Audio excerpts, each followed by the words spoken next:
है महागठबंधन की बात करें तो अर्धशतक तक भी ये आंकड़ा नहीं पहुंचा। अब तक क्या एनालाइज कर पा रहे हैं?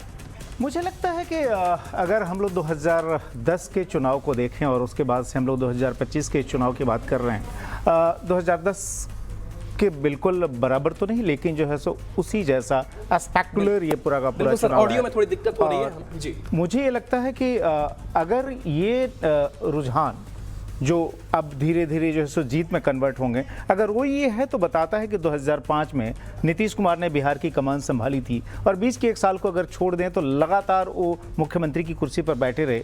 एक तरह से कहा जाता रहा कि उनका ये आखिरी चुनाव है। उसमें अगर इस तरह का बम्पर अगर मैंडेट मिलता हुआ दिखाई दे रहा है, मैं बार बार कह रहा हूँ कि रुझान जो कि असेंबली इलेक्शन में धीरे धीरे जो है ये जीत में कन्वर्ट हो जाएंगे, तो ये बहुत बड़ी कामयाबी है। सर, मैं आपसे समझना चाहूँगा, चूँकि बिहार की राजनीति को आप पिछले 30-35 साल से लगातार बहुत करीब से ऑब्जर्व करते रहे हैं, बल्कि आपका पर्सनल एक तरह से कह सकते हैं इक्वेशन भी रहे हैं जिनमें कि आप इन नेताओं को बहुत करीब से जानते भी हैं। क्या आपने सोचा था कि एक तरह से जो नीतीश कुमार का जो आखिरी चुनाव है उसमें इस तरह का, और उसमें जो नरेंद्र और नीतीश की जोड़ी जो कि प्रधानमंत्री मोदी खुद रैलीज में करते रहे, इस तरह का प्रभाव डाल पाएगी? मैं रिपोर्टर के तौर पे तो नहीं, लेकिन बीच बीच में मैं बिहार जाता रहा और ज़मीन पे उस तरह से घूम के लोगों से मिलता रहा।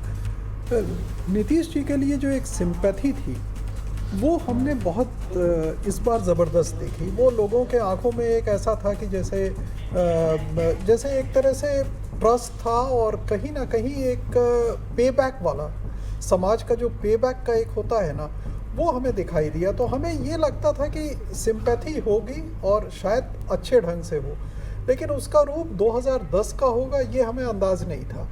अभी जो हम देख रहे हैं उससे तो हमें लग रहा है कि इस कोलिशन को रेनबो कोलिशन उस समय कहा गया था। आपको याद होगा कि 2005 के इलेक्शन में कोलिशन ऑफ एक्सट्रीम्स की बात हुई थी, जिसमें कि upper caste and schedule caste, extreme OBC, EBCs, तो ये एक साथ हुए थे। लेकिन 2010 में कोलिशन, इसको रेनबो कहा गया था। रेनबो का मतलब कि सब लोग आ गए थे। ये रेनबो वाली स्थिति हमें लग रही है और ये रेनबो होना बहुत बड़ी बात है। आपने नीतीश कुमार के लिए कहा कि बिहार की जनता ने जो एक तरह से पे बैक टाइम जैसा जो है सो रेस्पॉन्स दिया है, लेकिन उसके साथ जो है प्रधानमंत्री नरेंद्र मोदी का अपना ऑरा और करिश्मा, क्योंकि जिससे भी बात की जा रही थी ग्राउंड पे, जब हमारे करेस्पॉन्डेंट जा रहे थे, बार बार लोग मोदी जी का नाम ले रहे थे और साथ में वो 10,000 रुपये का जो फैक्टर था या जो प्रधानमंत्री मोदी पर जो ट्रस्ट था, वह जो है कितना बड़ा डिसाइडिंग फैक्टर रहा। ऑब्वियसली नीतीश कुमार की तो क्रेडिबिलिटी रही, उनका गवर्नेंस रहा, जिसको लोग लगातार कंपेयर करते रहे। आपने कहा पे बैक टाइम भी है, लेकिन प्रधानमंत्री खुद कितने बड़े फैक्टर रहे? नहीं, पीएम का ट्रस्ट फैक्टर तो हमेशा रहा। आप देख रहे हैं कि पिछले, आप तो पहले से देख रहे हैं, अहमदाबाद से लेके और यहाँ तक आपने देखा है, कभी भी वो ट्रस्ट लेवल कभी नीचे नहीं आया और वो ट्रस्ट लेवल हमेशा ज़्यादा स्ट्रेंथन होता गया। और उसकी वजह है कि प्रामाणिकता। दोनों नेताओं में अगर आप देखें तो दोनों नेताओं में आपको लगेगा कि प्रामाणिक ढंग से इन्होंने जिस तरह से सोशल लाइफ और अपनी लाइफ जिस तरह से लीड की है, लोगों के दिमाग में है कि कोई ऑल्टरनेटिव है ही नहीं जो इस ढंग से हो।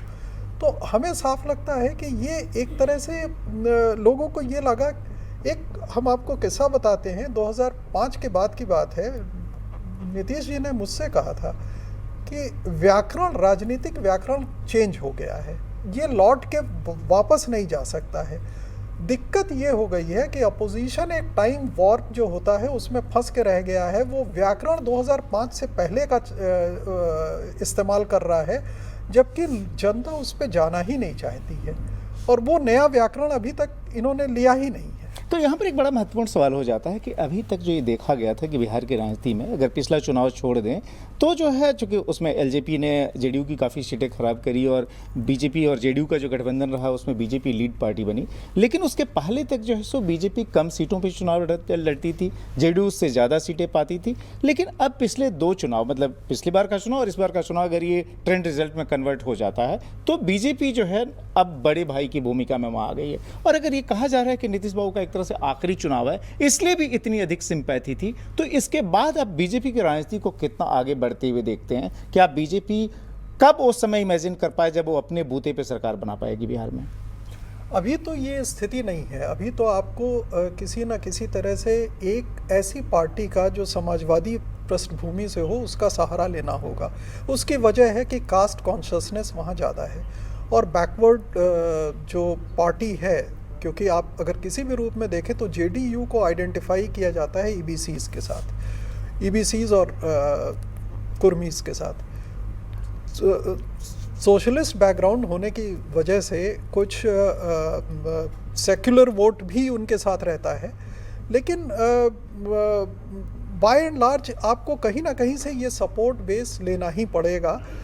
दिक्कत ये हुई है कि सुशील मोदी जी के बाद अभी तक बीजेपी का कोई एक ऐसा चेहरा नहीं है जिसको कि आप लेके इलेक्शन में जा पाए, पर ये सारी बातें उस समय बेकार हो जाती हैं जबकि आप कभी ना कभी कोई ऐसा चेहरा ले आते हैं जो बाद में मालूम चलता है कि वो इम्पोर्टेंट है। अब यहाँ पर मैं अपोजिशन को लेकर जो है सो आखिरी टिप्पणी आपसे चाहता हूँ, ये है कि 1990 से लेके 2005 तक 15 साल आरजेडी ने रूल किया। ओब्वियसली जनता दल से शुरुआत हुई थी, आरजेडी तक मामला पहुंचा, लेकिन लालू राबड़ी जो कॉम्बिनेशन रहा पति पत्नी का उसने रूल किया और उसके बाद से जो सत्ता से बाहर हुई, अगर एक ब्रीफ पीरियड छोड़ दें 2015 वाला जबकि नीतीश बाबू ने आरजेडी के साथ मिलकर वहाँ सरकार चलाई, तो ऑलमोस्ट सत्ता से बाहर है। इस बार का अगर हम परफॉर्मेंस देख रहे हैं, अगर ये ट्रेंड्स में बार बार कह रहा हूँ रिजल्ट में कन्वर्ट हो जाते हैं, तो ये one of the worst performance होगा। 2010 के बाद का सबसे एक तरह से ख़राब परफॉर्मेंस 2010 के बाद का हम कह सकते हैं। तो क्या यहाँ पर जो माई इक्वेशन, दो चीज़ें जो कही जा रही थी कि बिहार की राजनीति में ये दो का ब्लॉक इतने मजबूत हैं कि इसके सारे आरजेडी को कभी भी आप निगेट नहीं कर सकते, क्या लगता है कि अब यहाँ से आरजेडी की पॉलिटिक्स और खासतौर पे बिहार में अपोजिशन की राजनीति भी बिग टाइम इम्पैक्टेड होगी, एक बहुत बड़ा डिमोरलाइजिंग फैक्टर होगा ये? देखिए, माई का इक्वेशन इम्पैक्ट हो गया था 2010 में माई का इक्वेशन पूरी तरह से ख़राब हो गया था। वो रिवाइव हो गया 5 साल बाद 15 में जी 15 में, जबकि जेडीयू और आरजेडी दोनों एक साथ आ गए।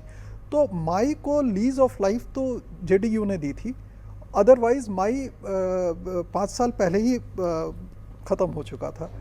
आज के दिन अगर आप ये देखें और ये राजनीति का ये ट्रेंड रहा तो माई तो साफ दिखाई दे रहा है कि कहीं है नहीं। मतलब अगर है भी, मान लीजिए नंबर में है तो ट्रांसलेट सीट्स में नहीं हो रहा है।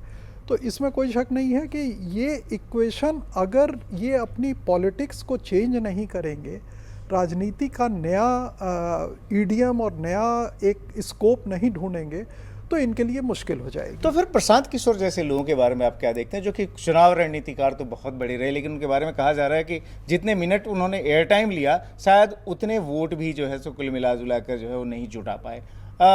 प्रशांत किशोर जैसे लोगों की पॉलिटिक्स बिहार में क्यों नहीं सक्सीड कर पाई? देखिए, पॉलिटिक्स हमारा हमेशा मानना है, जितना हमें ज्ञान है या जितना हमने उसको देखा है, पॉलिटिक्स बहुत आसान चीज़ नहीं है। ये एक तरह से तपस्या है। तो अगर तपस्या के रूप में आपने नहीं किया है, मर्सेनरी अप्रोच से किया है, तो उसका आपको वो दिक्कत होती है।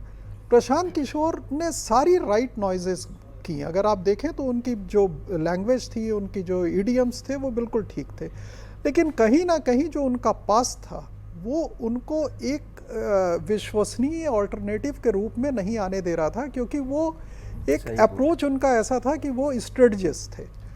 तो अब स्ट्रेटजिस्ट तो खैर उनकी स्ट्रेटजी फेल हो गई खुद के मामले में, लेकिन आखिरी एक सवाल, अब इसके बाद से वोट चोरी, राहुल गांधी और एसआईआर, ये तीन चीज़ें आपस में जुड़ी हुई हैं। क्या आपको लगता है कि इस तरह के जो मैसिव गेन जो दिखाई दे रहे हैं एनडीए को, और वो भी एसआईआर बिहार में हुआ उसके बाद के इलेक्शन है, क्या जो दूसरी जगहों पे जो अपोजिशन की सरकार है, खासतौर पे हम बंगाल को देखें, बंगाल में चुनाव होने जा रहे हैं, ममता बनर्जी जैसे लोगों का क्या रुख होगा? वो लगता है कि किसी भी कीमत पर नहीं होना देना चाहेंगे, ये मानेंगे कि एसआईआर हुआ बिहार में इसलिए भी एक बड़ा फटका पड़ा वहाँ अपोजिशन को?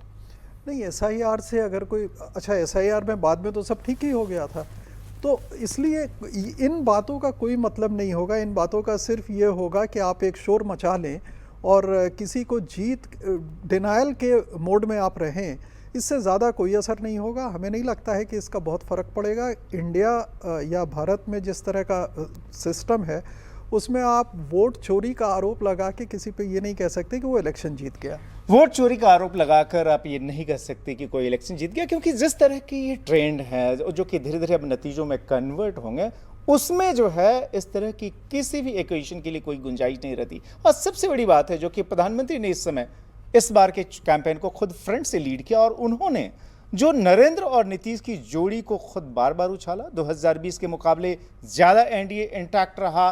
लोग एलजेपी जो है रामविलास पासवान की पार्टी, जो अब उनके बेटे चिराग पासवान लीड कर रहे हैं, वो जो है सो साथ में आई और एक तरह से कह सकते हैं एक बेटर कोalition के साथ, जिसमें कि बीजेपी ने जेडीयू के सीटों पर भी जबरदस्त मेहनत की, सारे के सारे सीट शेयरिंग एक्सीलेंट कंडीशन में रहे। उसके सामने जो है जो महागठबंधन की जो पार्टियां हैं, एक तो आखिरी समय तक उसमें अलायंस में कहीं ना कहीं इश्यूज थे, दूसरा उसके बाद से कैंपेन जो है कहीं ना कहीं पीक पर जाने की पहले नीचे आ ब्रिजेश गया, आपके जिसका पास नतीजा आएंगे और इस बीच एक बड़ी खबर आ रही है और उससे बड़ी खबर का रुख कर लेते हैं। जय, आपके पास कोई बड़ी खबर है? बिल्कुल, और बड़ी खबर यह है कि रुझानों को लेकर जेडीयू में जोश हाई है। जिस तरीके से रुझान आ रहे हैं उसको लेकर देखिए, एक्स पर पोस्ट किया गया, जेडीयू का जोश हाई दिख रहा है। नीतीश कुमार ने जंगल राज को बाहर धकेला, जंगल राज से बाहर बिहार को निकाला गया। भ्रष्टाचार, परिवारवाद, यही है बिहार का आत्मविश्वास।